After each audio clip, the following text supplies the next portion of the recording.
and another committee, so he asked me to present it, and I was very much involved in developing the bill. There were two separate origins of this bill. I got approached by a fellow named Russ Donnelly in Casper, who was the majority floor leader in the House when I first came in, was kind of my mentor over there, one of them. And he had talked to Hillsdale College because he was interested in charter schools, and they put him on to the National Charter School Association. I don't quite have the name right, I think, had a model bill. So he gave me that, and he and I worked it over in conjunction with the LSO and with the people at Hillsdale and the Charter School Association, and changed things around, put a fair amount of home cooking in this bill to adapt it to Wyoming circumstances.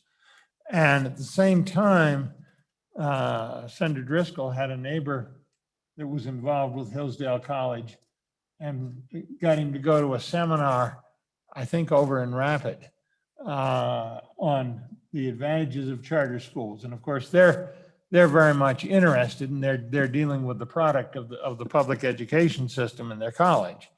And he got enthusiastic, and we all got together, and that's why the bill you see before you.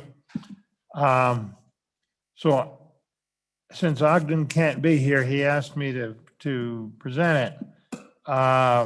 The couple of the key provisions. We've got an existing charter school law, which in some respects is pretty good. But the problem is that to get the charter school authorized under our existing law, you have to go through the school district. And if the school district would rather not have any competition locally, they're very likely to say no. And that's what's happened on quite a scale. We do have a number of them actually running in the state. I think it's 4 or 5. There are, Senator Ellis, what, 2 here in Cheyenne? At least 1. Yeah. Is it 2? I don't know if they're classified as 2. They're related. Yes, it might be related. Yeah, okay. And Laramie, I believe, has 2, one the Snowy Range Academy and one that's a Montessori school that is, I believe, a charter school. And I think there's at least 1, maybe 2 others around the state. But most districts, people have been unable to get these done. There's a lot of popular push for them. And some of it is concerns over the quality of public education. And some of it is they want a different kind of education. I would guess the Montessori school would be a prime example of that. So the key thing that this does that is different from our current law is the school district remains able to be the authorizer on a charter school. But we also provide that the 5 elected officials in the form of the state loan and investment board, the SLIB board, can be authorizers. And some of the others have consulted with the state superintendent, and if her people are here, we'll let them speak for themselves. But I understand that there's a feeling there that they can make that work because the state superintendent is on that board. And normally their means of handling something like this, where you got something that's in the area of expertise of one of the members, is that staff does the necessary staff work and handles things. So that looks to be very feasible. We've got a number of provisions I'll point out in the bill that are designed to, once one is authorized, to persuade the local school district and the charter school to get together and negotiate things. Because frankly, we think we'll get a more sensible arrangement if it can be negotiated locally. But we break through the obstacle that is keeping them from being authorized right now. The is a provision on page 35 on the funding where we will, if the isn't an agreement on the funding, and it's one where the slip board authorized it, the funding is on an ADM basis at 85% of what that particular district gets. So there is some potential for cost savings in this, but we're using also the existing laws on funding where the charter school and school district negotiate the funding. There's two different ways they can do that in existing law, and those may well be utilized instead most of the time. I'm going to run through the bill just very rapidly. Starting at the bottom of page 1, you have the key provisions that are actually over on page 2. What the authorizer does, not only authorizing it, but making decisions on renewal, non-renewal, revocation. There's a funding mechanism, 3% fee. And in the case of the slip board, that would be deposited in the general fund because that's how our appropriations committee likes to do things. So that's on top of page 3. You have a series of conforming amendments, and we'll have these all through the bill, where instead of the district being the only possible authorizer, you have 2 authorizers, so you speak to the authorizer instead of the district. And that's caused changes in the existing statute all the way through.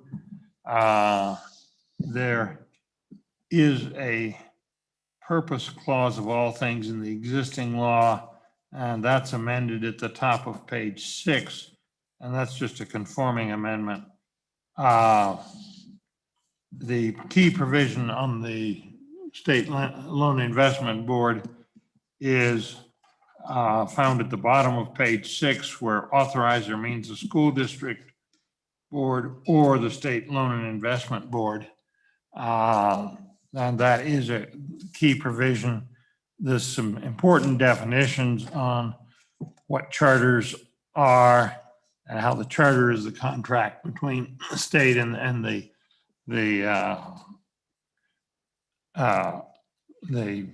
provider of the charter school. There's a definition of education service provider. There are some people who market their services to run these things. And so that can be important. Some protections, basically. Make sure those, if you hire one of them, that they do the right thing. And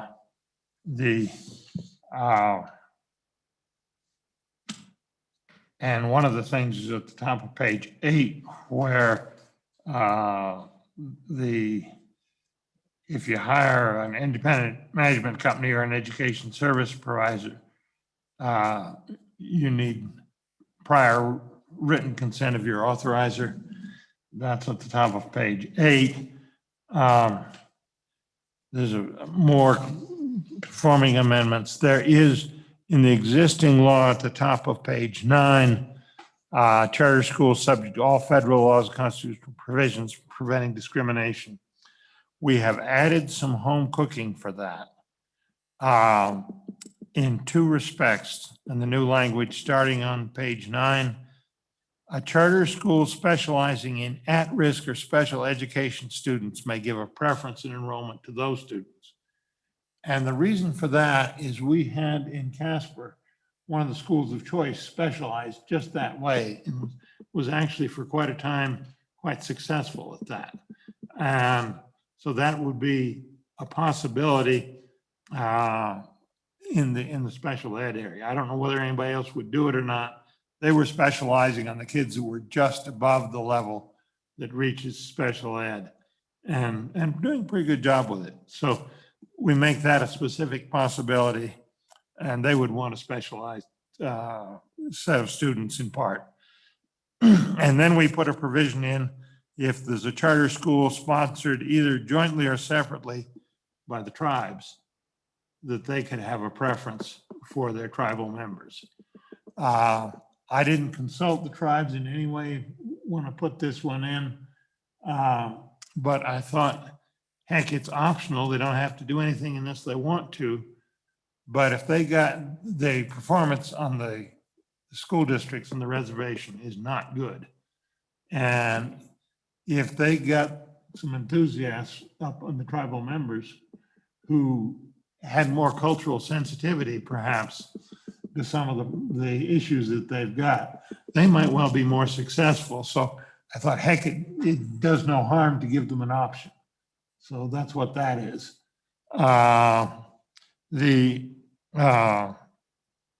The provision, if the charter school is organized by the school district itself, they can include school board members or district employees on the board.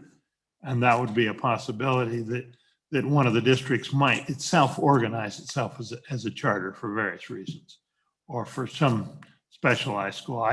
Frankly, I could see my district doing that with some of its choice schools. And I could see a small district doing that. We've got a key provision on page 11 exempting them from some of the rules. It changed a little from the language that's above, that's there. And then reinforcing some key things that any civil rights, health, or safety requirements applicable to other public schools apply, and this article specifically excludes them. The Student Assessment and Accountabilities apply. The Public Records Act and Public Meeting Acts apply, as do the state and federal privacy laws. That probably applies anyhow, whether we say it or not, but it doesn't hurt to emphasize in this law that those laws do apply. I think they absolutely have to.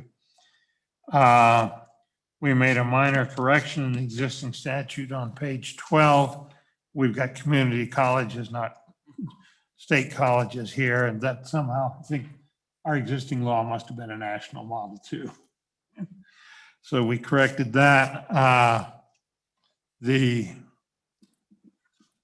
a provision for capital facilities. We've got vacant schools, a number of communities that potentially could be used for this. Provisions on page 12 and 13 apply to that, and getting that done. And that could be a key element. There's a series of important provisions regarding what the charter contract does on page 14, how it's executed, the status as a public school, the 5-year timeline, the review by the authorizer, and is it achieving its academic goals? The renewal procedures over on page 15. Those are all there.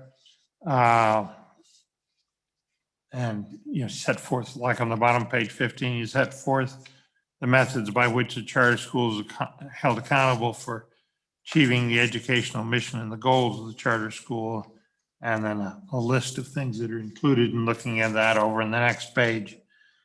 And that continues for some time.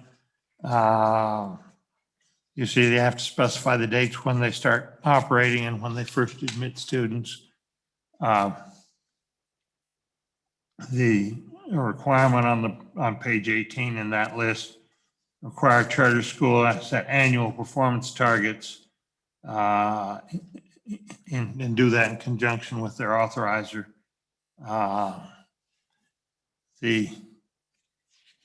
So you've got quite a bit of detail in all of this. On page 20, there's a key provision in lines 4 through 13, where if the school district denies a renewal, the charter school board may apply to the state SLIB board for de novo consideration of the renewal. So it's not on the record. They take a look at whether it should be renewed or not. And that if they do, then the state SLIB board becomes the authorizer. There's a very important provision, lines 15 through 21, page 20. And this is one of our Wyoming home cooking provisions. After the charter school has been authorized by the SLIB board, been in operation for 1 year, or has been renewed by the SLIB board, the SLIB board can delegate to the school district where the charter school operates the functions of being the authorizer. But they have to, with the provisos that are at the top of page 21, there has to be agreement from both the charter school and school district. They have to be willing partners. But this would get a lot of the administrative burden out of the SLIB board and back to the school district. And frankly, my belief is quite strong that once the thing is established, it would be much better operated in conjunction with the local school district and have them cooperating if they can possibly get along. And I think most of the time there's enough incentives for them to do that they will. But that's, I think, an important provision. And then consistent with the provision on page 20 is 2 little I on the top of 21, that the charter school retains a right to go to the SLIB board for reauthorization. And then on page 21, the State Loan Investment Board on line 17 may reject a renewal application if the renewal is to avoid necessary corrective measures. In other words, if the appeal is not well-founded and the school district told them, you got to fix this. And they said, no, we'll just go to the SLIB board. SLIB board can turn them down and say, no, you got to abide by those. And that's a key protection. And then another provision consistent with page 20 back at the bottom of 21 on the ability to appeal to the SLIB board. The admission requirements, these things elsewhere have been quite popular and often been oversubscribed for the numbers of students they can have.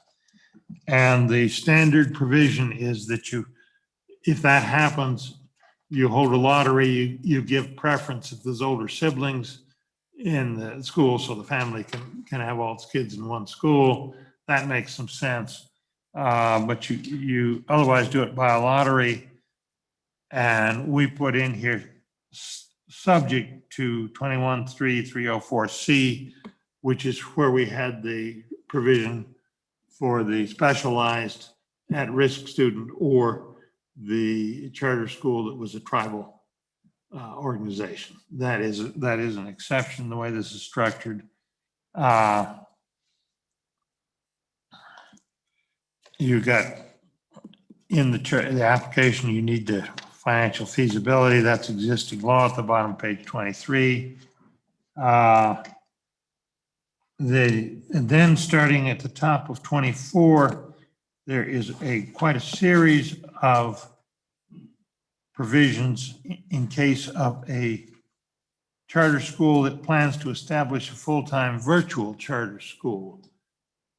Frankly, the word we got was that there had been some bad experiences with this elsewhere, and we needed to be pretty careful about what was allowed. And this is designed to do just that. And a key provision that if one got really going and was successful, we might have to modify the law. But the key provision is on lines 19 through 22 of page 24, limit of 250. That is designed to keep that under control until we see that it actually works. And I would commend that to you. Again, if we have one that's very successful, then we may have to come back and modify that. And another provision on page 25 in that list, item G, no more than 20% of the enrollment shall be from outside the school district where the charter school is located without prior approval of the SLIB board. And we have a couple of school districts that operated charter schools during the COVID pandemic, not charter schools, virtual schools, and poached a number of students off of other school districts. And there are both questions as to how effective that was and some hard feelings out there. So if you're going to do that on any scale, you got to get 5 electeds to approve you. The provisions governing an outside provider start at the bottom of page 25. And they've got to provide some evidence of success, et cetera. You can see those provisions. They run over onto the top of halfway through page 27, line 12. And then you've got some more of these conforming provisions where we're conforming to the change of having the 2 authorizers. We did lengthen from the existing law the timeframes in the approval process from 30 days to 60 days on page 29, line 5. There's some conforming things. And then the next really important set, there's the renewal provisions you see on page 32. Some of those are conforming, some of those are some mild changes. We changed on page 33, line 16, from a charter school shall participate in the Wyoming retirement system to a charter school may. If a district contracts with a national organization, they may have other retirement arrangements and want to have flexibility for teachers to move back and forth. Charter school may offer a private pension or retirement program, bottom page 33.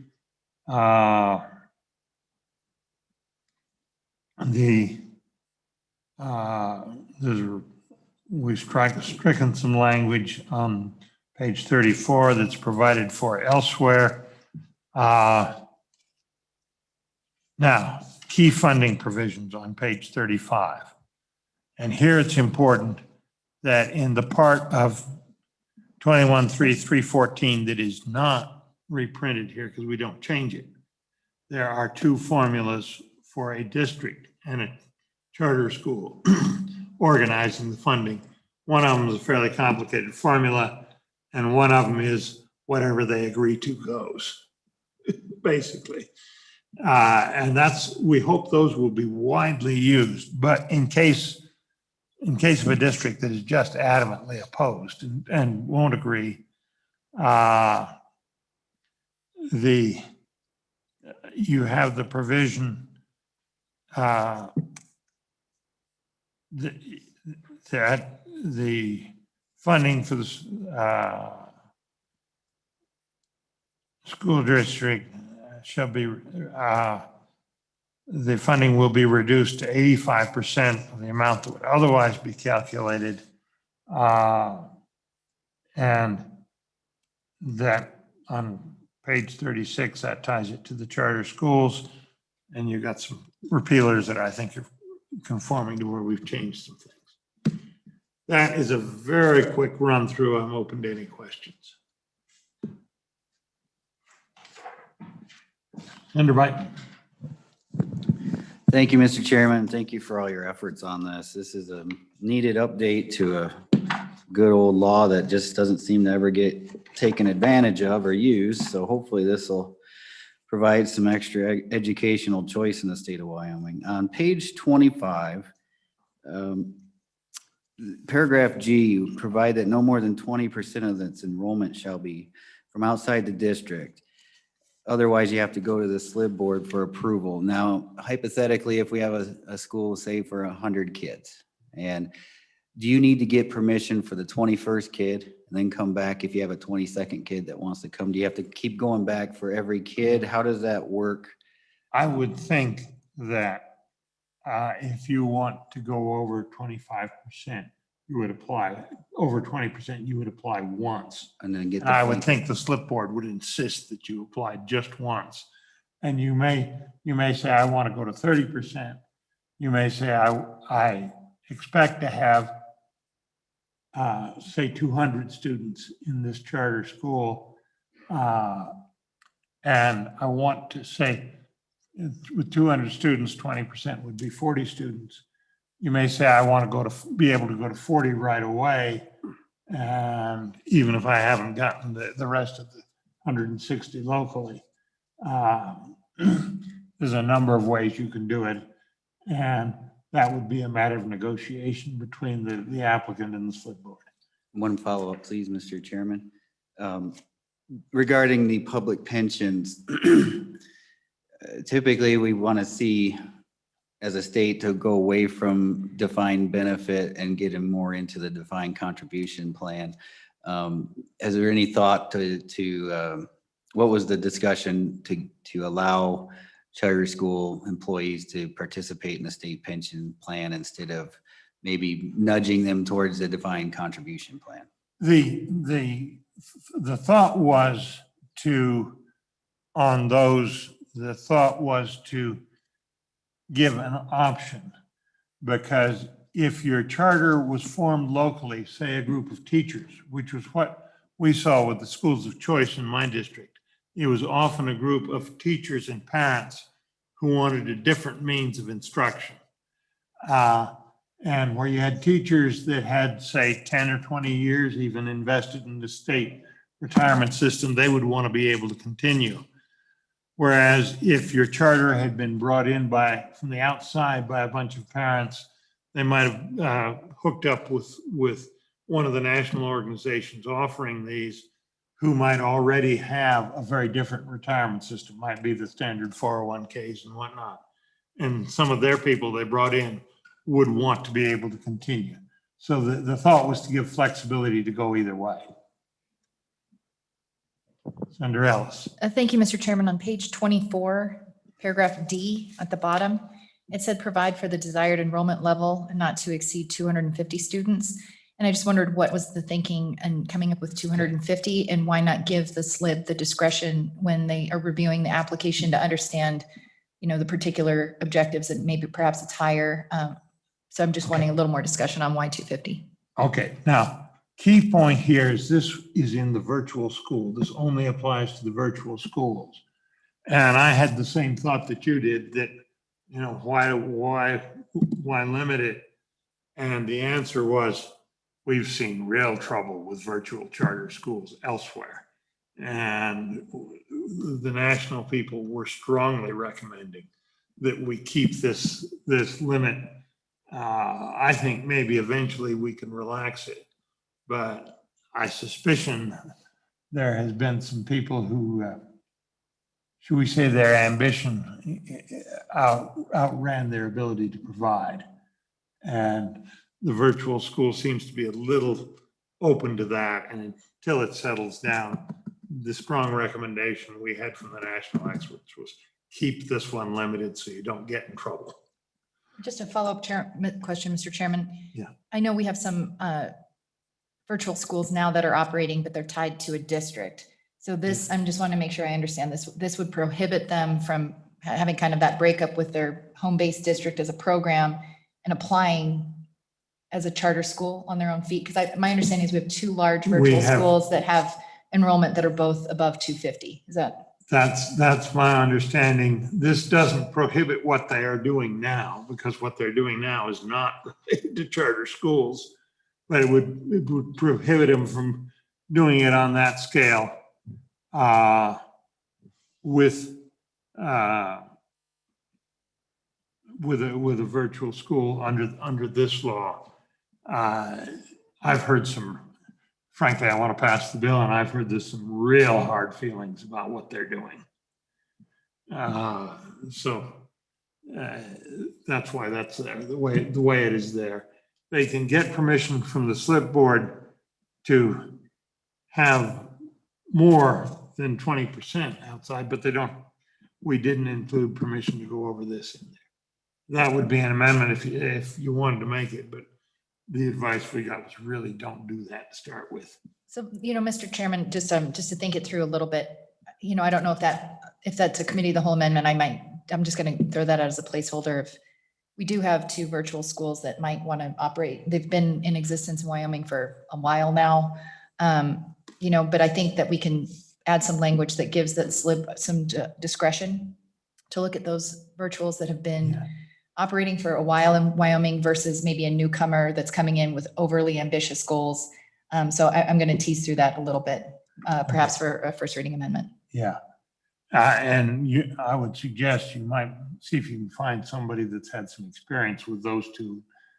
How are they doing and how effective are they? What I don't know is how effective they've been for the kids. I just don't know that. Okay. Mr. Chairman, one more question, please.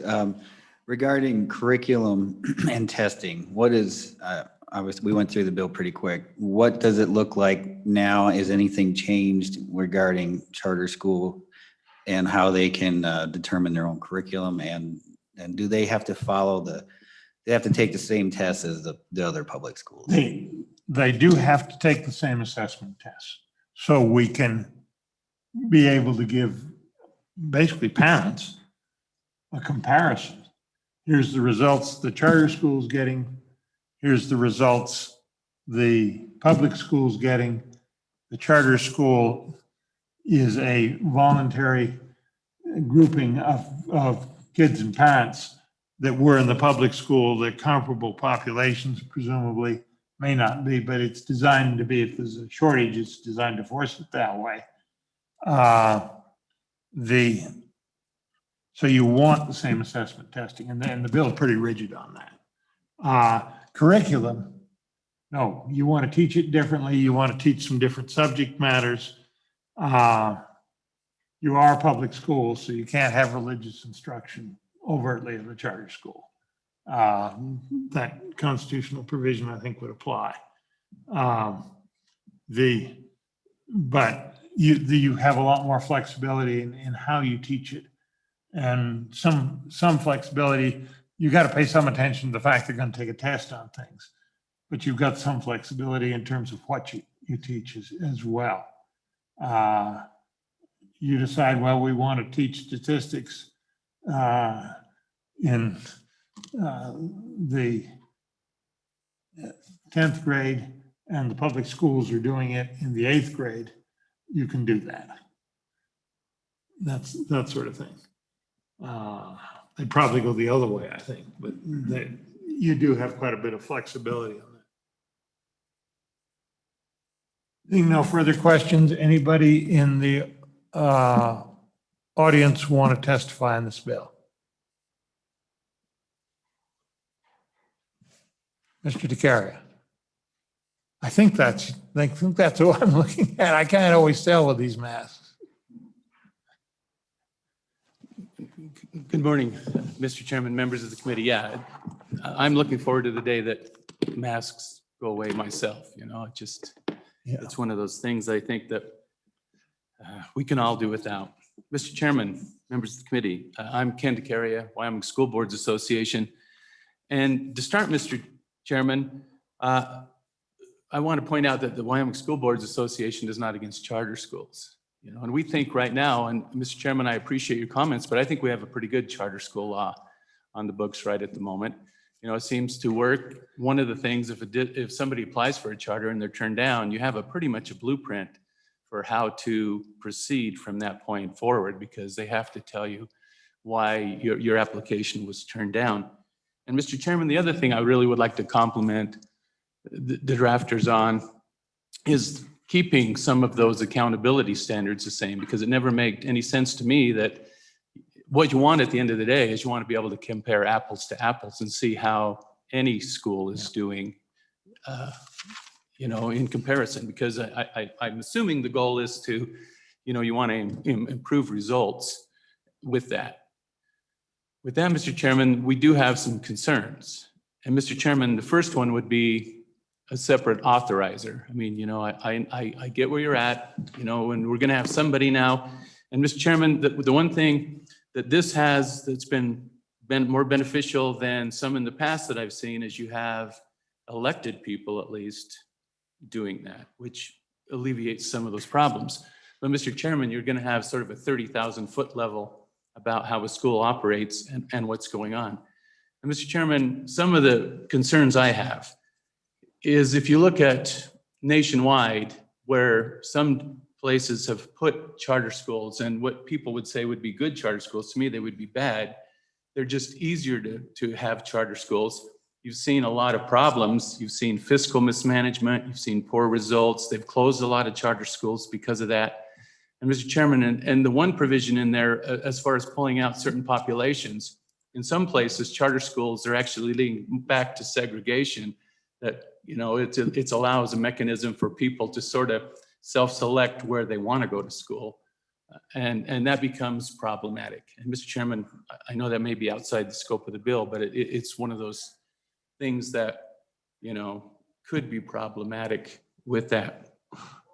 Let me interrupt you right at that point. And we do have that specific provision in there that if the tribes bring a charter school, they could give preference to their members. Yeah, yes, that could be viewed as a racial segregation. But I also think that it is an opportunity if a tribe decides that it wants to do something that is especially cultural sensitivity and see if they can get better results. I think that's probably beneficial, but that would be their choice and then the parents' choice if they choose to participate or not. So that you do have that specific element there. I think that's the only one. And other than that, I don't see how you could racially segregate one in this state. I don't think they would. Mr. Chairman, may I add Yeah. a comment? And to be clear, tribes are unique among other racial minorities because they have that sovereign aspect. So to the extent that there are concerns about equal protection, because tribes have that sovereign status, and I'll have a little tinkering amendment with that. This is permitted. This isn't race-based classification. So I just want to be very clear that about that important case law that's out there. And Mr. Chairman and Senator Ellis, this is nothing about the tribes in this one. I'm looking at it in places, in states that have done it. You just have a natural, when you do that, you have parents who are selecting where you want your kid to go. And we're sort of going backwards in time as far as where certain parents will allow for certain things to happen. And so you start to see that happens, just as a nature of, I guess it's human nature sort of as far as where that wants to happen. Yeah. And Mr. Chairman, I know you can't solve everything in one piece of legislation. Yeah. And let me say something on that one. I've been at this business quite a time. And when I started out in Casper, there was one neighborhood that was where the Black people were largely. And now I find when I go door to door, I find about one Black family in most neighborhoods. And observing the interactions that I see between them and their neighbors and their kids, I think the younger generation has decided quite accurately that race is skin deep and they got better things to worry about, and have just taken to ignoring that factor. So I think our society in the state is progressing in a very, very useful way that way. And Mr. Chairman, I hope you're right. And I'd like to think that is the case also myself. Mr. Chairman, one of the other things about charter schools is just because of the nature of a charter school, sometimes you will get a little better results because you have parents, you have the single biggest predictor of success. You have a parent that is concerned about their child's education, and so they're willing to get themselves and invest time and effort in an application process, which means they're probably willing to invest time and effort in other things.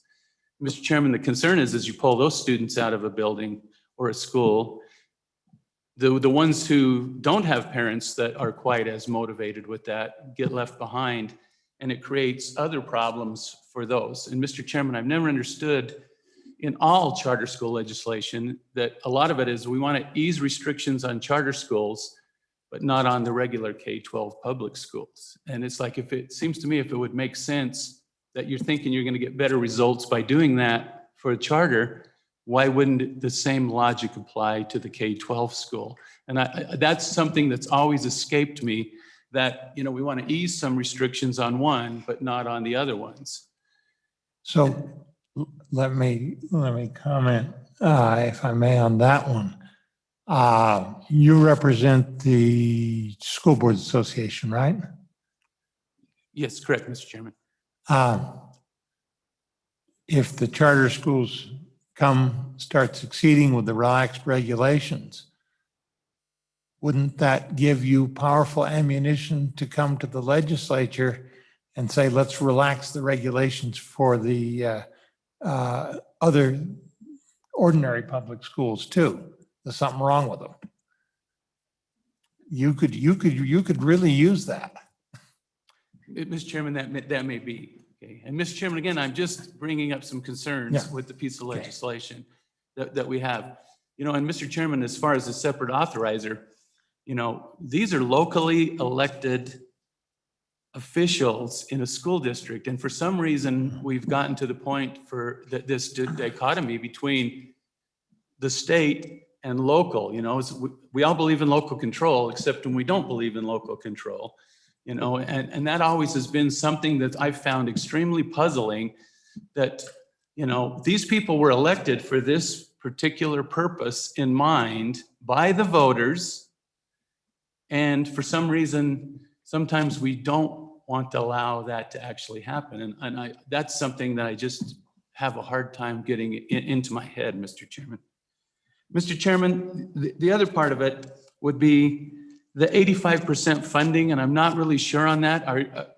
Is what this bill is saying is that those students are only going to be funded at 85% of the statewide average? And if so, Mr. Chairman, I think you have a huge constitutional problem of equity, that you can't just pull people out and say, I'm only going to fund you less, because, Mr. Chairman, it's not based on any cost, which was the subject of both Washakie and the Campbell decisions that said they had to be a cost-based education. This is going to be strictly across the board cut. And Mr. Chairman, quite honestly, I just don't think that's doable. But Mr. Chairman, I might be wrong, but that's the way I read this piece of legislation. Let me respond to that one. I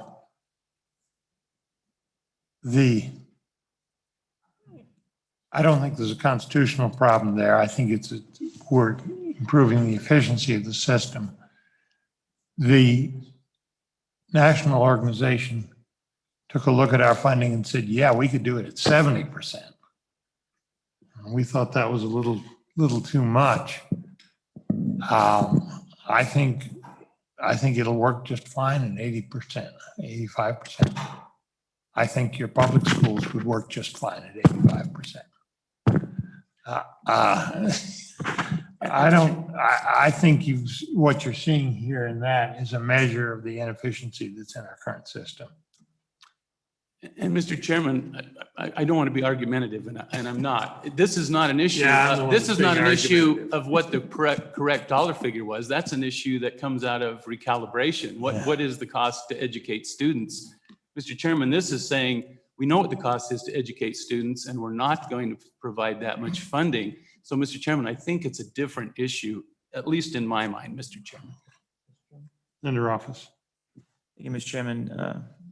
Thank you, Mr. Carey. I wanted to pursue that question about the constitutionality a little bit. I had the same concerns when I read the legislation, that an arbitrary reduction in ADM is typically precisely what's determined to not be cost-based, and an assertion by an out-of-state corporation, for-profit corporation that has a vested interest in seeing these charter schools developed around the country so that they can bring revenue to themselves. It doesn't necessarily seem like what the court would look to for an updated analysis relative to our consultants.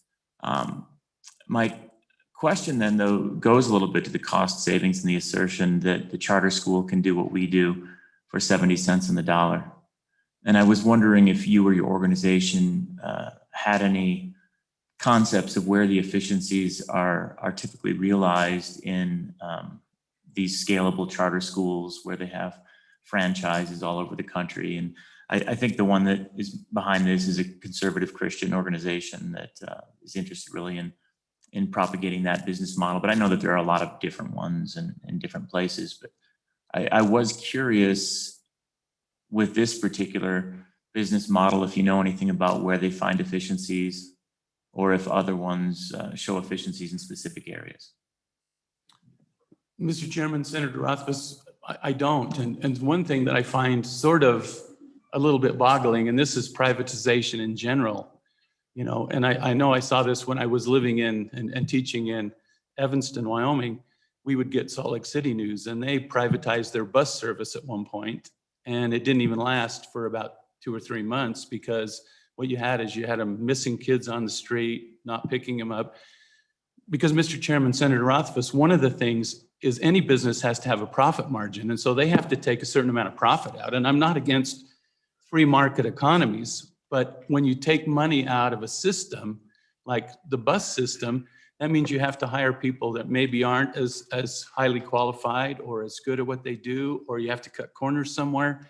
And so that creates problems. And so, Mr. Chairman, Senator Rothfuss, you know, I don't know how they provide an equal, equitable education for 70 cents on the dollar.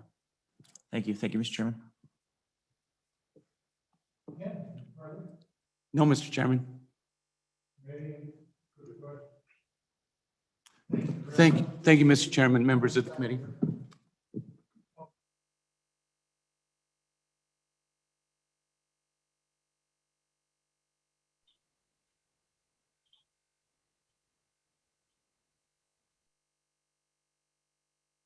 My name is Cassie Craven. I'm testifying today on behalf of the Wyoming Liberty Group.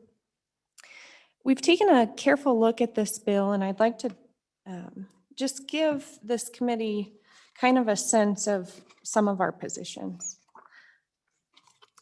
First of all, I think if you look to Wyoming specifically, which is where we are, the charter schools have outperformed the public schools by every stretch.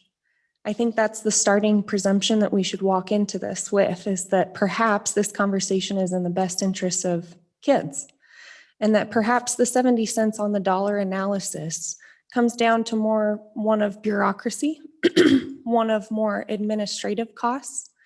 I know from visiting a lot of the charter schools in this state, in fact, and being on the ground talking to the administrators in those schools, that they operate under that model. That in terms of administrators, less is more, that they have a very tight budget that they're working under, and that they're very realistic about what's expected of them in terms of fiscal realities.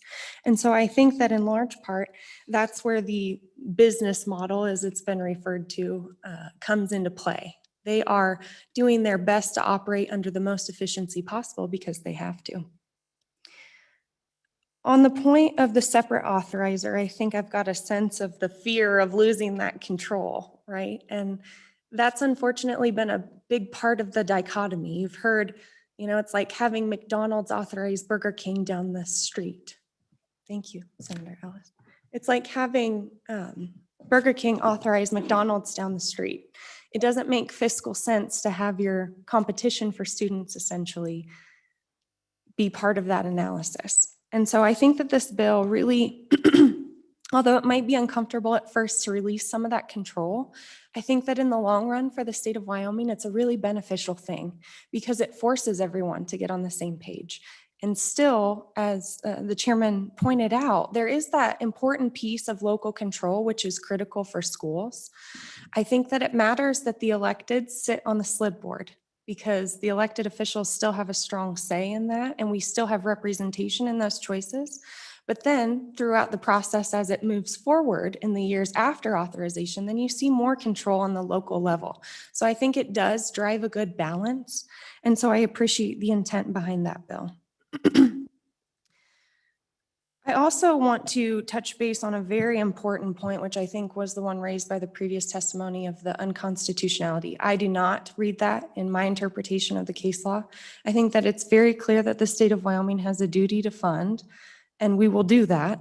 But charter school analysis is totally separate and apart from that. And the case law is going to stretch differently into that. The reason is because choice is involved. And in most circumstances, the litigation I've seen nationwide, when it comes down to a constitutionality question, oftentimes the more choice that you have helps that argument. The reason is the parent has it available and they made an independent choice to, like was testified to, fill out that application and go through that process and walk in eyes wide open, knowing what they're getting into. And so the fact that it's funded a little differently or 70 cents on the dollar need not enter the constitutional analysis when there's an independent decision being made, so long as the system itself is adequate. And I don't doubt that our Wyoming public schools are far beyond adequate. I think that we're among the best in the country, and that's why we spend what we do. So I have no constitutional concerns. I think that that's a very, very important point to make. And I also wanted to point, just for the committee's benefit, there is during these fiscal times, a University of Arkansas study that took a closer look at the financial benefit over time of charter schools. And they really got into the weeds on that. I'm happy to email that out to the committee, but essentially what they held was each dollar invested in a child's K through 12 schooling in TPS yields $5.46 in lifetime earnings, compared to $8 in lifetime earnings from each dollar invested in a child in a public charter school. Demonstrating a 46% public charter school advantage in ROI, which is $2.85 or 57%. This indicates that the public charter schools in the study sample would produce almost $500,000 more than traditional public schools in their lifetime earnings. So we've seen some solid fiscal evidence of efficiency over time. And then just to wrap up, I think that a lot of the concerns raised about the bill are addressed in the legislation very specifically, very directly. We will not allow discrimination in any form. We won't even allow lotteries, and to a certain extent like other states do. So I think that this bill appropriately places the constitutional framework and the anti-discriminatory framework in the proper context. So I'd happily stand for any questions, and thank you for testifying. And I apologize I didn't take my hat off at first. Thank you, Senator. Thank you, Mr. Chairman. Ms. Craven, I do have one question because I'm a little bit surprised that your organization is so strongly supporting the state overriding local control. And the specific statement, I wrote it down, it was a little bit poignant that this allows us to force everyone to get on the same page. And to be honest, that sounds a little atypical for the testimony I'm used to hearing from your organization, where the advocacy now is to allow the 5 statewide electeds to override the locally elected school board and basically veto the decision and go against the will of the local public's elected officials as opposed to the statewide. So we can imagine a circumstance, for example, where a county in the northwestern part of the state, or my county, which actually didn't end up voting for any of the statewide elected officials. When you look to the statewide, not that we have any problems with them, we love our statewide electeds. But I would say my board, for example, in my school district, looks different from the statewide electeds. And I would say that the board of many other districts, honestly, not just the bluishness, but the reddishness of some of them looks a little bit different. So is this a change in the overall policy direction of the organization that you represent, where we're going to be looking to statewide control as a preference of local control? Mr. Chairman. Senator Rothfuss, that's a good take. No, it's not a complete policy flip. However, I think we've seen, especially in these fiscal times, we have to be able to work together in a real way. And I believe that until schools are completely funded by local government, they can't be completely held by local government. And one thing I think that's important in this bill is that middle ground, like I said, where, you know, we have state electeds and people feel good about that. And we spend a lot of state money on our public school system. And I think that's an important piece. But as it moves forward, I think more of that local control is appropriate as we move forward. I also, I guess, would take a little bit of a issue with that the state can override. I see it in the form of an appellate process. I think that that's how it's designed. If they get denied at the local level, and they still can, my understanding is apply, that way then they can appeal to the SLIB board as a mechanism for a review. And so I don't know how that will go. I would assume that in those circles, there might be some understanding of why those local decisions were made, and that evidence might be heard as part of that appeal. I have trust, I guess, in our elected officials to make the right decisions fiscally. And I think when we're talking about charter schools, that the fiscal picture just can't be unchanged. It is a state decision and it is a local decision too. And my apologies, Mr. Chairman, this might be a question for you, but it was my understanding in the legislation that it was actually an or process, that you could completely bypass the local board, not have a conversation with them and go directly to the SLIB for your first application. Am I wrong in reading that? No, you're not wrong. You can do that. There's a bunch of provisions in here that are designed to give you an incentive to work with your local board if you can. And there's that delegation provision where after you've been in operation a year, that you can go back to the local board. And I think where there is sufficient goodwill, that's far and away the superior way to go. And it's designed to incentivize that. But you get, for all kinds of reasons, you get local boards that just will not approve. And therefore, we felt we had to have the other authorizer. And that's a key provision. Mr. Chairman. Senator Ellis. Thank you, Mr. Chairman. Maybe just a point to add to that was, other states create completely new entities to be the authorizer rather than an existing school board or some other entity that already exists. And I know in visiting with the sponsor, our intent isn't to grow government or create a new entity. And so we did look at appropriate or other bodies out there that might provide that appropriate oversight. And so I just wanted to kind of add that additional level of information. When we worked developing this bill, Senator Ellis made that point to me very strongly, that we needed to not create new government entities. And I think she was dead right. And we worked it out this way. Okay, anything further? Thank you, Mr. Thank you Chairman. very much. Anybody else? Anybody else? Representative Simpson. We should have him go first. Sorry about that. Thank you, Senator Scott. Senators, it's nice to be with you. Thanks for listening to me this morning. I don't know if you're aware of this since you're on the other side of the building as I am. My wife and I raised 6 daughters together, and we have 18 grandchildren. And so we have a slew of educators in our family. I have a daughter that taught at a charter school in Idaho. I have a daughter that teaches kindergarten, 22 kids in her kindergarten class with masks. She says, she reinforces to me, 22 kindergartners in one class is too many. I have a daughter that teaches at a virtual high school in Albuquerque, and she's the department head of the math department, and she's never met her other teachers. They don't have one single brick. The entire high school is all virtual. I have another daughter that lives in the Wasatch Front that was appointed by her charter school to be on the board of directors. In Utah, the corporation that comes in literally selects their board, which is, in my opinion, a really weak policy. But once they're appointed, they can't get rid of them. And she served on that board for many years and became the chairman of the board. And she actually became an advocate for the kids. And I'm sure the Charter School Corporation really wanted to get rid of her because she was a thorn in their side, making sure that they did things right for the kids. That is a big, beautiful building in their neighborhood, 2-story. It has to house 200 or 300 or 400 kids at least. And right next door is a public school that serves the same neighborhood, and they just compete for kids consistently, and it seems to work out fine.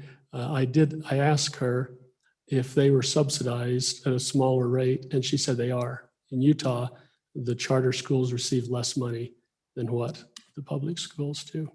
But I'm in favor of this piece of legislation, senators. I think it opens the doors for a healthy choice for our citizens, and so I would encourage you to vote aye on the bill. Thank you. Okay. Thank you. I did not realize you were going to testify, so I didn't call on you to start with. Representative Simpson, we do have a question, I think. Senator Ralphus. Thank you, Mr. Chairman. Representative Simpson, you can't escape me that easily. I do have a question for you, Representative, and that the circumstances that you described where you had a school of around 400 and then right next door you had a public school that presumably is similar size.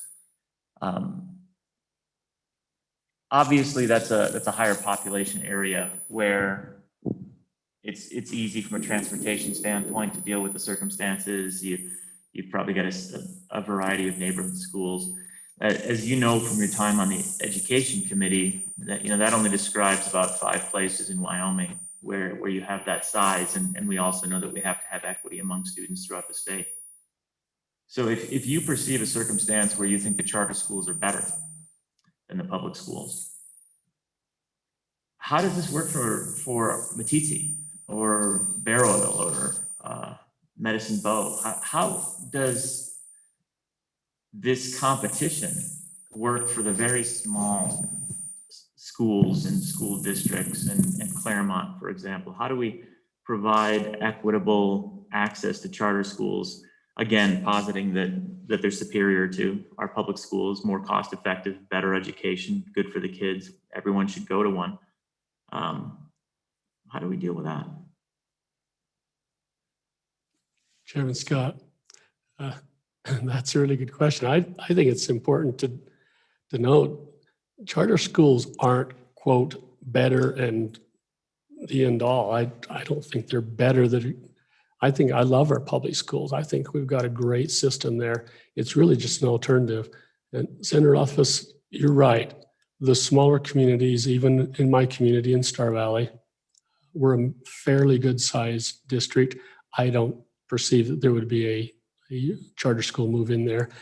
These corporations are for profit, and they're smart enough to know that they need to maximize their seats in a particular school. I don't think that damages Matitsi by not having an alternative in their school, because we provide a great education in our public schools. But yes, it provides an alternative. Let me give you an example. In Idaho Falls, I have a neighbor that has a grandson that was struggling in public schools for whatever reason. It was probably just a personal issue, but he shifted to a high school that was a charter school that was geared towards technical education. They had a significant number of shops and welding and vocational ag stuff, and that was their emphasis. And the boy just flourished for 3 years. He flourished and loved going to school every day and was able to graduate.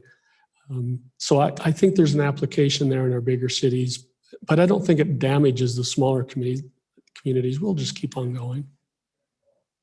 Well, on that point, I mean, I think the scenario you described is similar to the scenario in my district where we have a process in place. We can have charter schools. They're very integrated with the public school system, but part of the process is convincing the public school system, obviously, that it's not going to harm the overall district. And in fact, there's language in existing statute that's struck in this legislation that says that one of the key factors has to be that calculation. Does this screw up the district? So as we discussed the scenario and example that you laid out, I don't see why, if you had a population, Cheyenne's a good place, for example, where you'd have sufficient population to fully instantiate a school as you suggest. But going back to the Matisse example, if I don't require the school district's approval, I can draw away half the students from Matisse. And then we have an inefficient school because we built to their population, we projected that population. We theoretically have a right-sized school. We theoretically have right-sized classrooms. And you know from your time working with the funding model on education that as we skew away from that, the expenses crank up. So would you expect this to positively, negatively, or I guess not at all affect the local funding? Because it does seem to me, again, looking and knowing the equations that are used to specifically fund schools, where it's not just the overall ADM for the district, but we know we look at each school individually as we do the funding model, determine the value of the dollars that go with each ADM, that in the smaller districts, if the district economics don't have to be considered, you could end up costing the state substantially more for the standard ADM for that district. I mean, does that make sense? I mean, do you see the concern that I have there with trying to move away into a new model without harmonizing it with our existing model based on your experience with the recalibration? Mr. Chairman, I think that's a very valid point, Senator. Again, the charter corporations are smart enough to come in to look at a community and see what's going on there. We're still building new schools. In my community, we're adding 3 major additions to 3 different schools this year because of more kids than what we can handle. We have other schools like Rock Springs that have testified that they have closed buildings down. It isn't cheap to build a new building for a new company to come in and have the right facilities. I would envision actually the flip side of that economics is that we would be using some of those abandoned schools for the charter schools, and we could either sell or lease those facilities to them. Again, I think we're talking about the bigger populations. If you have a community that's declining in student population, then I totally concur with you. That could upset the apple cart. Well, along those lines of repurposing buildings, I think of Casper, where I believe it was 5 schools that were closed. It might have been 6 schools. You probably know that number. That was done for the purpose of consolidation to increase the efficiency based on a fixed ADM, trying to overall increase the efficiency of the school district and save money. So even with a district that's growing, I'm still struggling to understand how, if I just consolidated schools that opened a school, this new open school now attracts an out-of-state corporation that says, hey, there's a vacant school there that I can get approved for a charter school. Doesn't that just reverse the savings that the school district realized by reopening a school because we made it vacant? And so it almost seems like it would discourage downsizing. Would you agree? Mr. Chairman, you have a point. Somewhere in there, they're going to be in competition for the same student. Yeah. Again, Mr. Chairman, I don't see a onslaught of 200 charter schools moving into Wyoming and completely upsetting.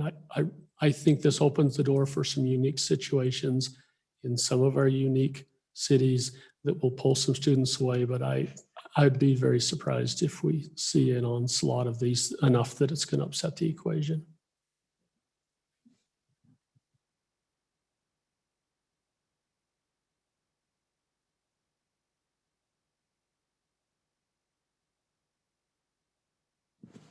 Thank you, Mr. Chairman. Jed Ciccarelli, Finance Director for Laramie County School District 1.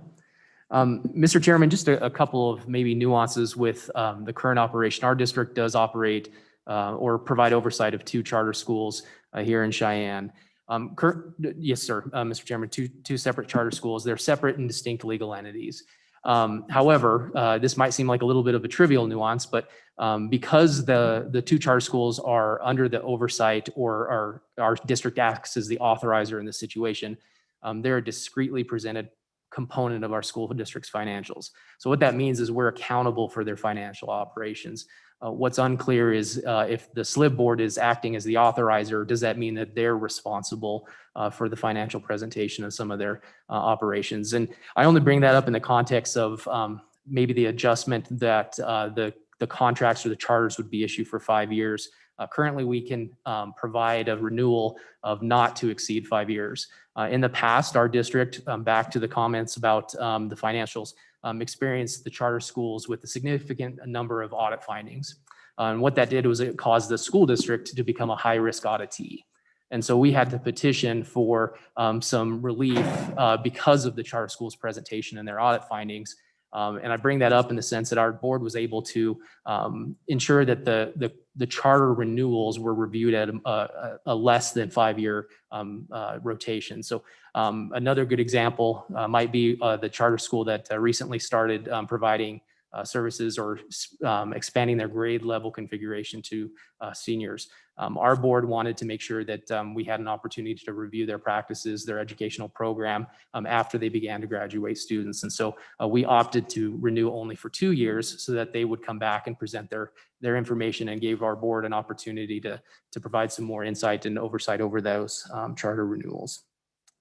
And Mr. Chairman, just one last comment on the 85% funding that's in the current draft. As I read it right now, I would add one little caution or concern. Our district provides a number of services for the charter school, specifically transportation services, special education, some fiscal management oversight.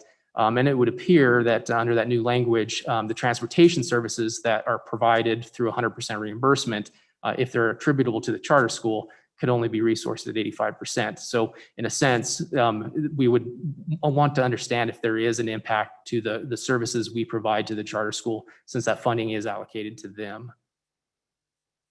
Let me say, I heard you. Get it. Let me say on that point, the provisions remain in existing law for the way you can make an agreement with funding for the charter schools. And under those circumstances, nothing changes from where it is right now. You can perfectly well continue to do that as you're doing it right now. If you get one of the SLIB board organized and we go to the 85% funding, there's a separate provision that allows the school district and the charter school to agree on the provision of explicit services. And then the rate becomes negotiable. So I think you have adequate protections there. I encourage you to look at that part of the proposed statute very carefully. Thank you, Mr. Chairman, for that clarification. Mr. Chairman. Senator Ellis. Mr. Chairman, Jed, thank you for being with us. Can you just explain, because I'm aware obviously of one charter school, but I don't, and I know they serve different grade levels. Can you just tease out so I make sure I have that understood crystal clear in my knowledge of who are charter schools that we have in Laramie County? Thank you. Mr. Chairman, Senator Ellis, we have a elementary charter school, Poder Academy, that serves grades K through 5. And then Poder Academy Secondary School, which is referred to as PASS, provides services to students grades 6 through 12. They are organized independently and have separate governing boards. Okay. Anything else? Yes. Thank you very much. Mr. Chair. Is there anybody else? Is there anybody else? Okay, test. Mr. Chairman, I don't know who else we've got in the waiting Oh. room. I do see someone from an association, but I don't know that we offered, or if anyone's in the waiting room that's from the Wyoming Okay, Department of we Education. better, LSO, do we have somebody in the waiting Yes. room? Mr. Chairman, we have Ms. Akins with the Department of Education and Mr. Mullen. So we have both of them and they are ready to testify when you call on them. Mr. Chairman, I think it'd be appropriate to ask the department to speak. Yeah, yep, exactly. Go ahead. Thank you, Mr. Chairman. I'm Kari Akins, the Chief Policy Officer at the Wyoming Department of Education. I'd like to start my comments by actually offering some comments from our State Superintendent of Public Instruction, Jillian Balo. She does support school choice and has grappled with the issue of Wyoming's charter authorization laws for some time. And she does believe this bill presents a viable and objective path that exists in other states as well. Having dual pathways for charter authorization would provide more options for charter applicants, and having SLIB as the ultimate arbiter of that state authorization pathway makes sense to her. Also, she noted that it would be similar to the process that SLIB follows with the State Treasurer's Office and investments. Now I'd like to shift my comments to that of as being the Chief Policy Officer at the Wyoming Department of Education. I do oversee the Accountability Division, and that would be the team that would handle the administrative duties that would be given to the Department of Education under this bill. We have evaluated this bill and are confident that we could handle the anticipated administrative load as far as reviewing applications, presenting materials to the State Loan and Investment Board. It would largely be the accreditation team, which is the team that reviews annual evidence and helps conduct peer reviews for accreditation recommendations to the State Board of Education, would likely be the team that would take on those responsibilities for reviewing applications and then presenting materials and making recommendations to the State Loan and Investment Board as a charter school authorizer. With that, I'm happy to answer any questions that this committee may have. Okay, Commission, questions, Department of Education, Senator Rothfuss. Thank you, Mr. Chairman. Kari, I have a few questions. The first is, does the superintendent and the department find the 85% ADM rate to be constitutional prima facie? Mr. Chairman and Senator Rothfuss, we have not had those specific discussions. I think the preference is that a school district and the charter school would be able to come to an agreement, and we kind of viewed that as a backstop. Our discussions did not go that in depth, though, as to whether or not we think that's constitutional. Next question, Mr. Chairman. Go ahead. This strikes me as a little deviation from normal policy, where the department and superintendent have been strong advocates for letting local control make the key decisions in a lot of these types of decisions for choices. And I'm curious then to understand a little bit better why the change where SLIB will effectively be able to, I'll just say, force a charter school upon a district that otherwise would not want that charter school. Why does the SLIB have more appropriate oversight, authority, and knowledge over charter schools for a given district than the duly elected board of trustees for that district? Mr. Chairman, Senator Rothfuss, my interpretation is that this makes the SLIB an optional authorizer. It does not mandate that SLIB be the authorizer, that charter schools would still have the option to go to their local school board. Also, I mean, whether or not SLIB is the ultimate arbiter of this and the best one, it is ultimately up to the governing body here, to the legislative body. The superintendent's opinion is that she does think that SLIB could function as an authorizer of charter schools as proposed in this bill, if the legislative body thinks that that's appropriate. Thank you. Follow up, Mr. Chairman. Right. The analog suggested by the superintendent in your comments was the treasurer's office and approval of our statewide investment strategy. Statewide investment strategy includes effectively the engagement of a technical advisory committee that has to honestly approve the entire investment strategy prior to being submitted to SLIB. And then SLIB is statutorily bound to adhere to prudent investor strategies. And honestly, we've reined in a tremendous amount of what can actually be approved by SLIB, which is part of the reason why I think that final stamp is something that has a lot of due diligence that goes behind it. What do you see as being the analog here in terms of the expertise that SLIB would draw upon, recognizing that of SLIB, really only one of the members right now has any educational authority or expertise that would, again, allow them to have a better view, a better understanding than the duly elected local state board of trustees that they can override.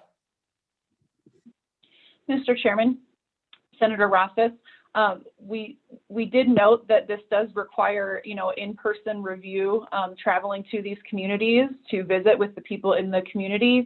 And as I mentioned in my opening comments, the team that reviewing this and preparing reviewing applications, preparing materials for the State Loan and Investment Board would be our accreditation team. And that is the team that reviews our public schools. They do that annual evidence review.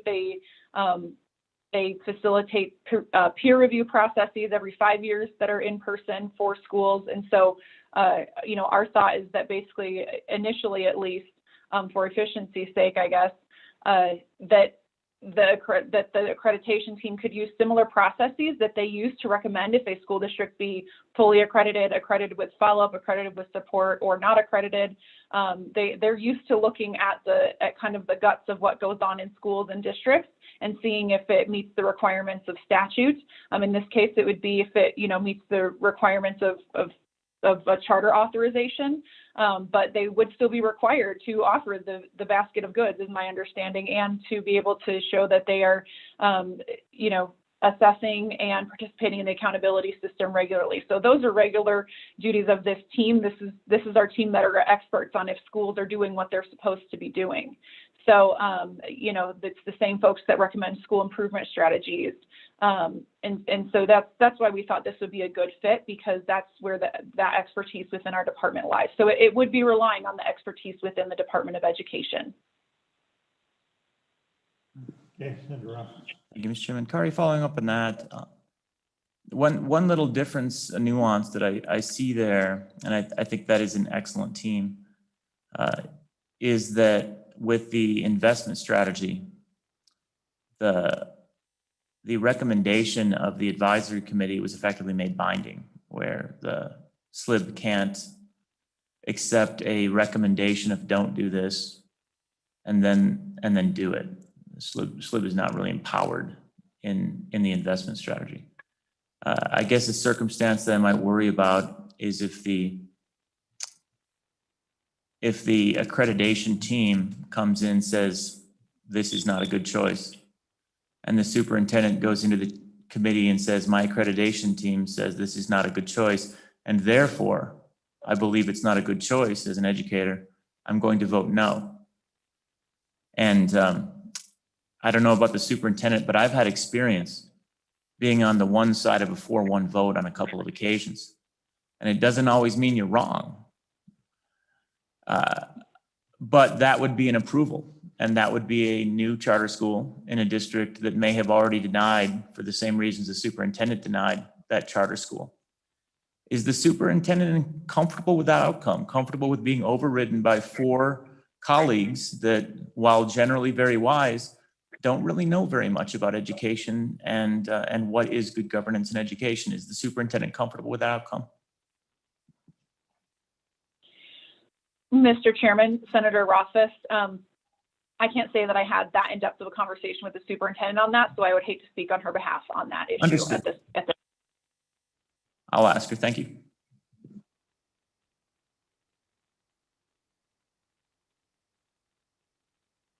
Chairman? Okay, so Senator Ellis. Mr. Chairman, to follow up on my colleague's line of questioning, I mean, there's a lot of good language in here that kind of sets up the framework, but I don't think that the bringers of the bill, would reject areas of improvement. So maybe a conversation we need to have with the superintendent and to kind of address that concern of what if they haven't checked all the boxes that they can provide for what accreditation requires. Certainly in my view, that would be a necessary piece of this. And so just maybe not today, but certainly down the road as this conversation moves along, rulemaking authority, just making that requirement that, the SLIB doesn't get to look at these applications until the accreditation team can show that all your requirements have been checked. Something along those lines. So if we could maybe work on some language for first reading or second reading, visit with the department and make sure you're comfortable with that. That's a request I'd have. Mr. Chairman, Senator Ellis, we'd certainly be willing to work on that. I do think we may also have some clarifications around virtual education and how much, a charter virtual school would be subject to the virtual education statutes. But I think that's something that we would just maybe appreciate some more clarification in some of those areas as well. So I'm happy to work with you on any amendments that you may believe are appropriate.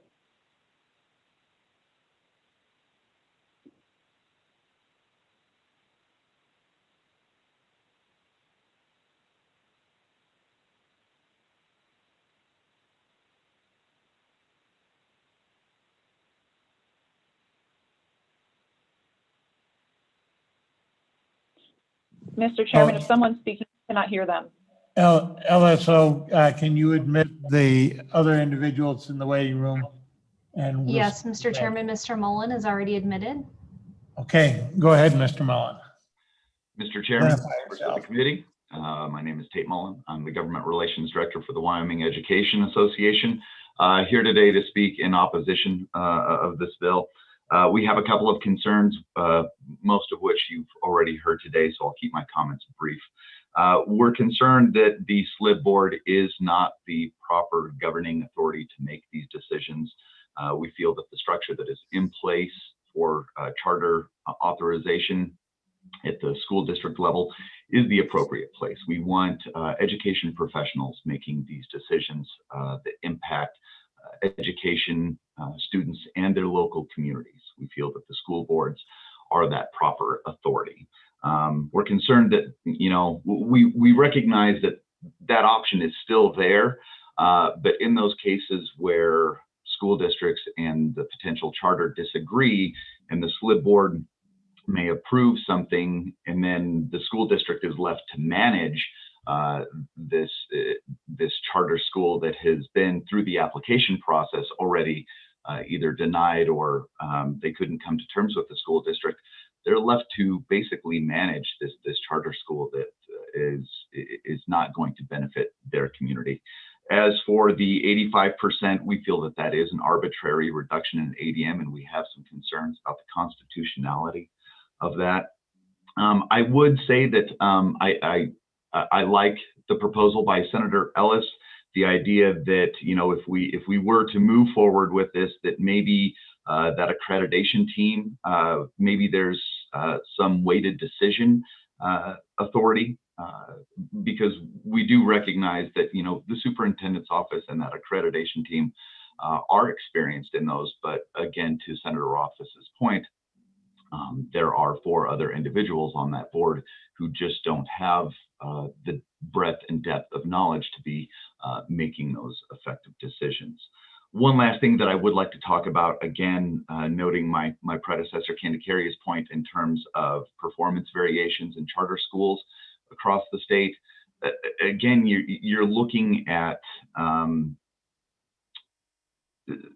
people selecting into these schools, people who they're skewing the data because you are looking at people who are more involved, have more resources, have more time, and those are typically the types of families and students that you do see succeed at higher rates. So the reason that you have those performance variations is because those types of individuals who are already kind of set to succeed in that environment are self-selecting into those. And with that, I will stand for any questioning. Okay. Questions? Committee questions? Mr. Senator Ellis. Thank you, Mr. Chairman. Just a question. I hear about the experience of the local boards all the time. We talk about that. But when I look at my local board, those are members of our community. I know a lady on our board who's a mom. She's got, background in international diplomacy. I look at another lady who, works for a small business. And so I do kind of take a little bit of issue with this expertise notion that our local boards are supposed to be made up of citizens of a community, not unlike our SLIB board when you look at the composition of that. So I just wondered if you've done an analysis of how, like when it comes to school board composition, and how many of those school board members maybe are former teachers or former administrators that have that kind of what I'd call education experience, and then how many of them are citizens in the community. So if you have any information about that kind of statewide, I am kind of curious to know that. Mr. Chairman, Senator Ellis, we have not performed that type of analysis, and I don't know if that information is readily available. I can check and get back to you. I would say, however, that just by, again, a lot like the self-selecting into charter schools, the idea that somebody who has run for these boards by participation, just in general, may have substantial knowledge, or at least a little bit more knowledge. But I can check and see if there is such assessment. Mr. Chairman, I actually feel more comfortable with this bill, having people within the department that are looking at the accreditation requirements statewide. When we talk about experience, to me, that's what matters is, if a charter can show that it's robust and it's checked all of those boxes, the decision of whether or not it should come online should really be an apolitical one. And I don't know that that's necessarily the case when you start relying on local board decision-making and that tension that exists with possible ADM being lost from a school district. And so I think that there should be, to your point about professionalism and what's reviewing, this actually gives me greater assurance because we have people within the department looking at those applications. And so feel free to comment if I'm wrong, or if you have a very different view.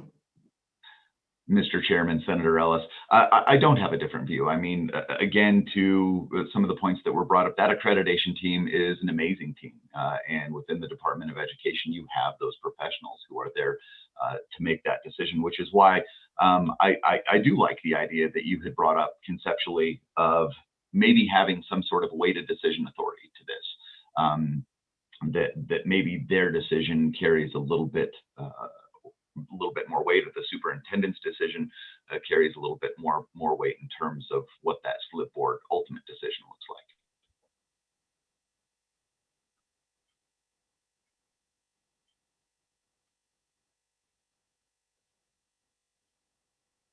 Seeing no further questions, thank you very much. Ellis, so there isn't anybody else in the waiting room, is there? Okay. No, Mr. Chairman. Okay, thank you. We'll close public testimony.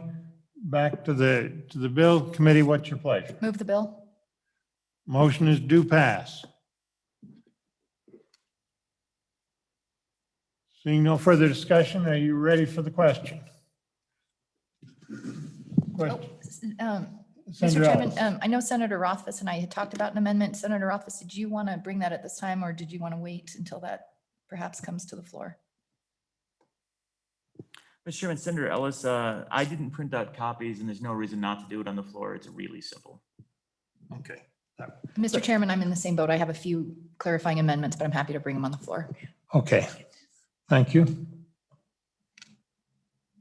Seeing no further discussion, we call the roll, please. The motion is do we return the bill with a due pass recommendation to full Senate? On Senate File 130, Senator Beitman, Aye. Senator Ellis, Aye. Senator Rothfuss, No. Senator Salazar left his vote of aye. Chairman Scott, Aye. and on Bill Senate File 130, the total would be 4 ayes and 1 no. Do pass. Okay, thank you very much.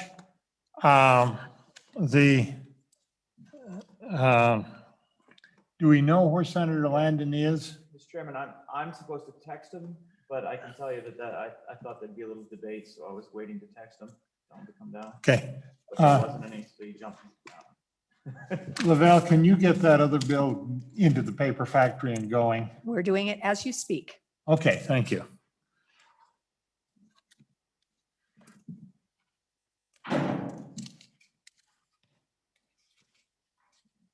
Sorry, that's on me for not having. Well, these things are so unpredictable as to how long they're going to Yeah. take.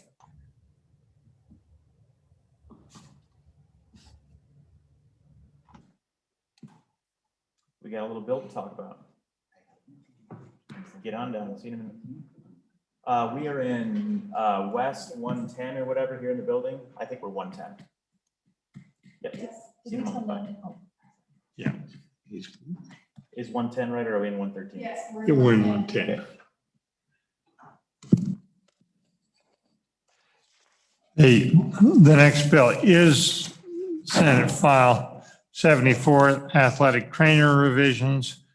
It is, I don't want to steal the sponsor's thunder or anything. It is a relatively simple bill. So I was hopeful we might be able to get to it because we're going to get jammed up next week. Committee,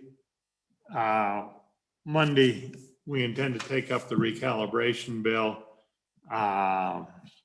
Would encourage, if you got amendments you know of, get with Josh Anderson or one of the other attorneys from LSO or with Matt Wilmarth. They can provide very valuable assistance, as I'm sure this committee is well aware. We do have a number of amendments in the works to that bill, and that bill is designed to be eminently amendable. So, Senator Landon. Senate File 74, you're on.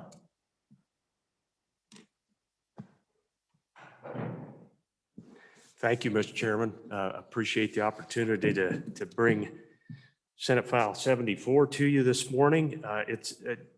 It's a bill that I like. I think it does some good things and hope you'll agree with me.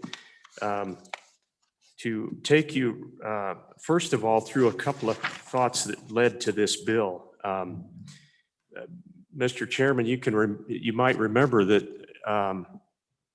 it's been a few years ago now that we established the training profession in Wyoming. It's been very successful, and our athletic training field has grown pretty dramatically since we did that. Knowing what we were up against at the state level with regard to K-12, I think this bill does some good things. It really does three things, Mr. Chairman. If you go to page 2 of the bill, we change a couple of definitions, and it allows for athletic trainers to treat physically active employment-related folks.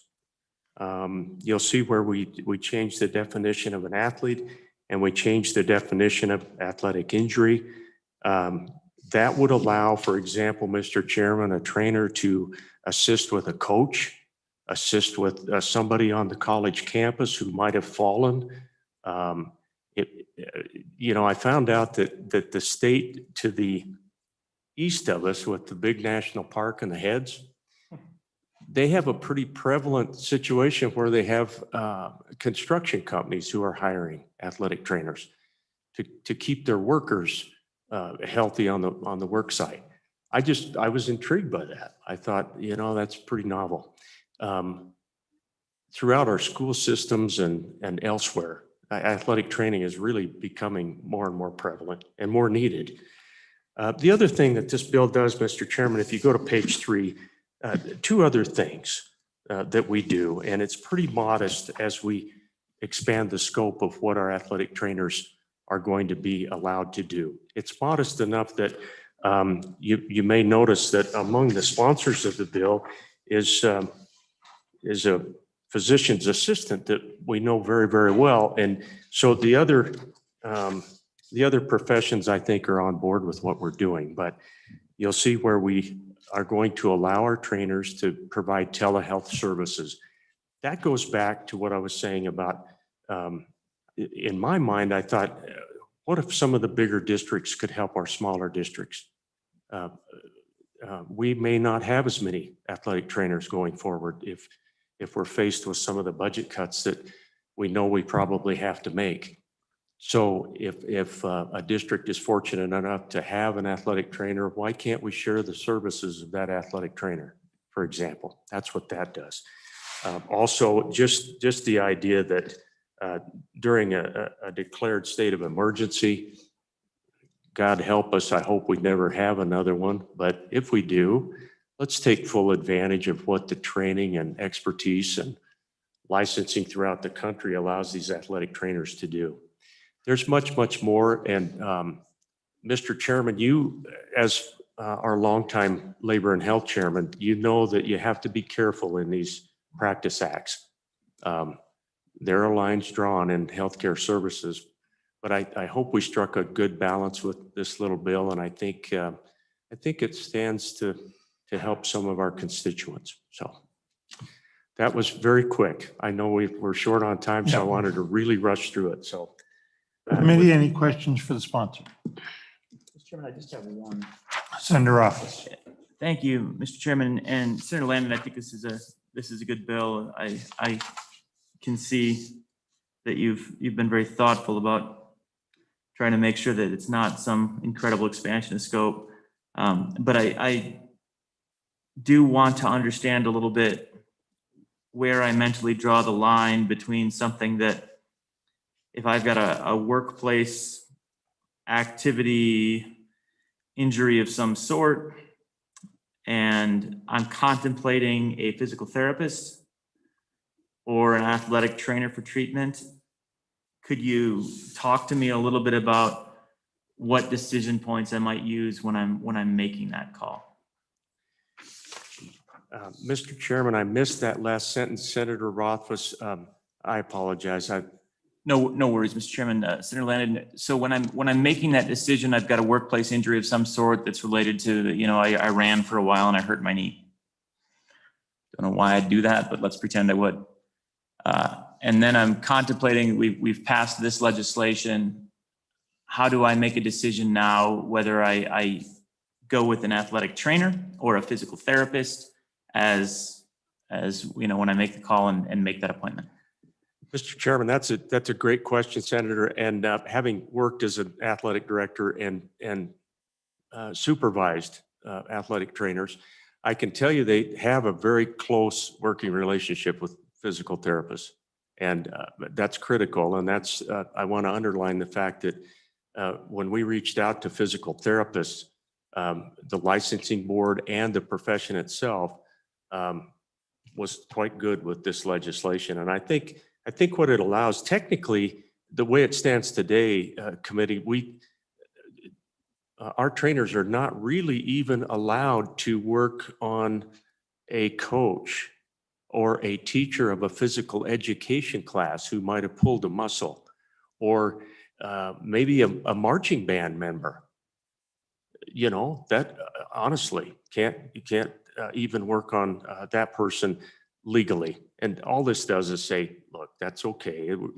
We're expanding the scope into that area. I think a trainer would do a preliminary look, do what they could to put some ice and heat and maybe give some direction as to what you might want to do with it. But more than likely, they're going to refer you to physical therapy.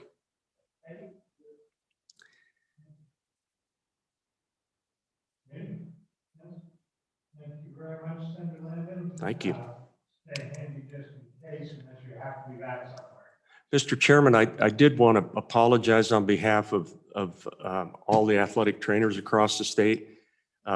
Ironically, I don't think we could have picked a worse time for them. This is the busiest day probably in the state of Wyoming. We have regionals, we have state, we have all kinds of basketball going on across the state, and that's where they are. So they're sorry they couldn't be here today. And that's where they should be.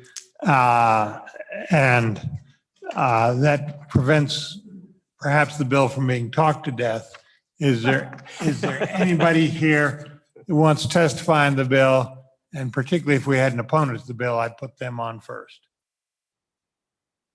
Seeing none, LSO, is there anybody in the waiting room? Yes, Mr. Chairman, we have Miss Walker. Okay, put her on. Miss Walker, can you please turn your video and microphone on? Yeah, sorry about that. Can you hear me? Yes.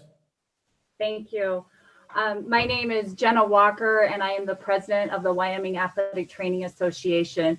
I'm lucky enough to be here today. I had games late last night, basketball games late last night. So today I don't have any games. So thank you for having me. I just wanted to share my support of this bill and how it's going to affect and impact athletic trainers across the state of Wyoming, as well as individuals across the state as well. if you guys don't understand what an athletic trainer is, we are highly qualified, multi-skilled healthcare professionals who practice under the oversight of a physician in accordance with our education, training, and state statutes and rules and regulations. You're going to find athletic trainers across the state in secondary schools, junior colleges, University of Wyoming, as well as in physical therapy clinics, orthopedic offices.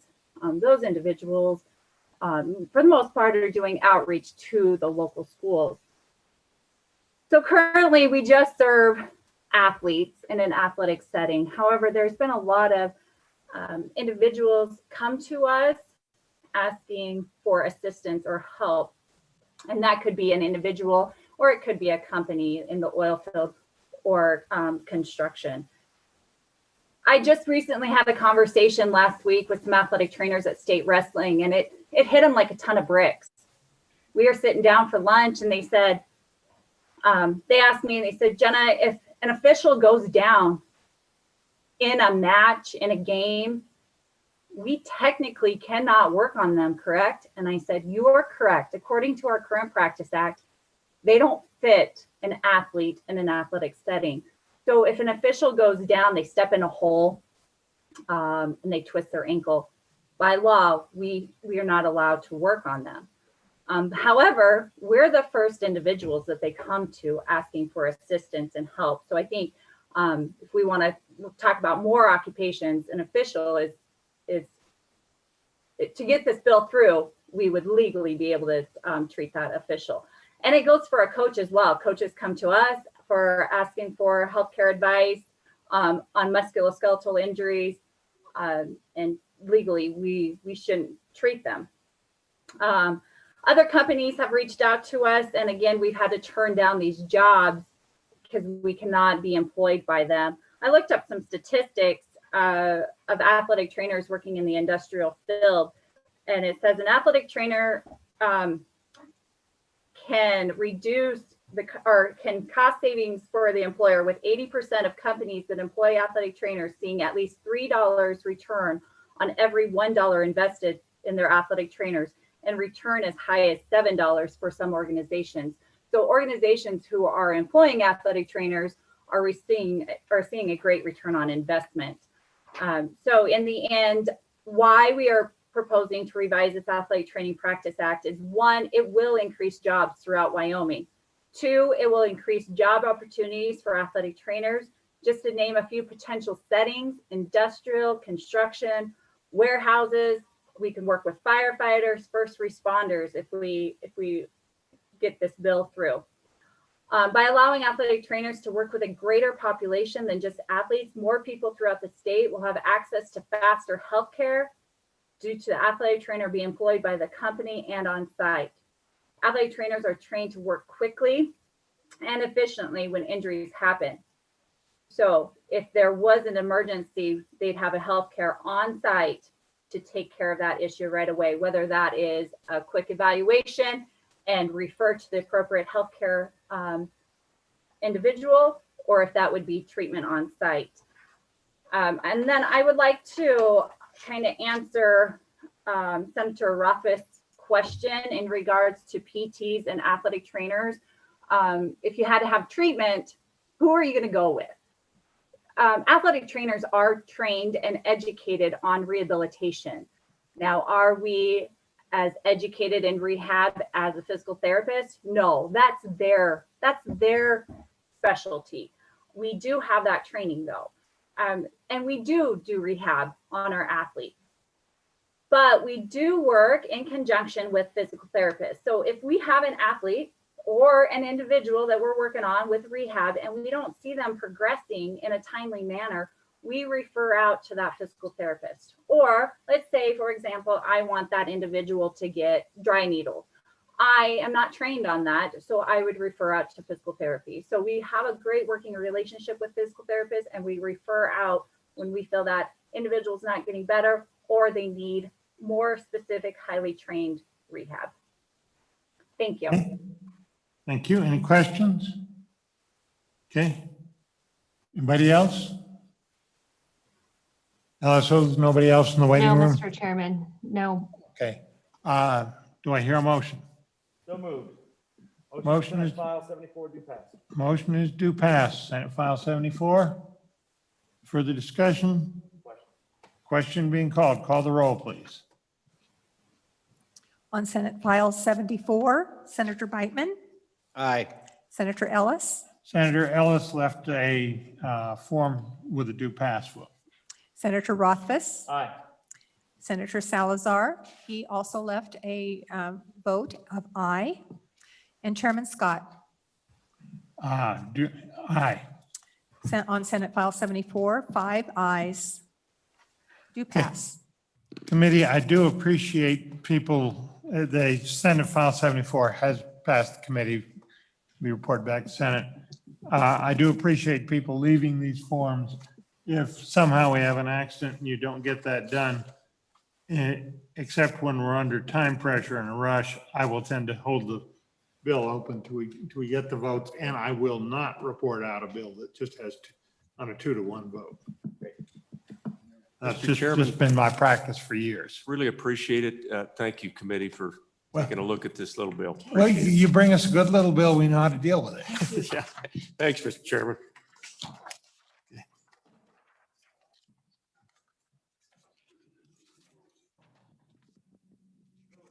All right. Yeah.